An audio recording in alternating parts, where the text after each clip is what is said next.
I'm going to show you how to rope flow like a pro in less than 2 minutes. Tip number 1, the length of your rope. Make sure that your rope is not too long nor too short. A good flow rope should be slightly shorter than a skipping rope. Generally, when you do most movements, it's ideally going to scrape the ground lightly, not too much, because if it's bouncing off the ground, that will interrupt your flow, all right? So there will be a link in the description below that will teach you how to adjust the length of your rope, either through your handles or through tying knots in your rope.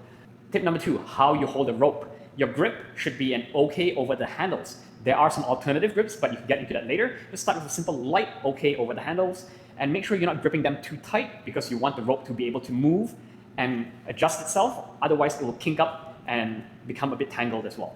Tip number 3, have soft knees and engage your whole body. So when you flow, you want to look like this. And the way you can do that is make sure you're shifting your weight, lowering your center of gravity, moving your legs, not just stiffly standing straight, and moving your hands around like this, all right? So make sure you are bending, using your knees, twisting, and moving around. Tip number 4, bring your elbows closer to you so that your spine is doing more of the work.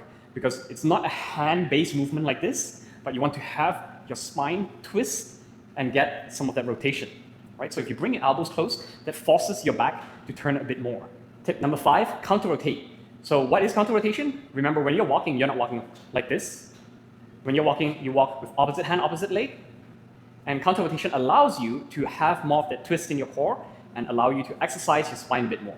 So for certain moves, let's say with the sneak, if you're sneaking on the right side, it is easier to have your right leg forward like this, but you won't get as much of that twist. So have your left leg forward when you're sneaking on the right side instead.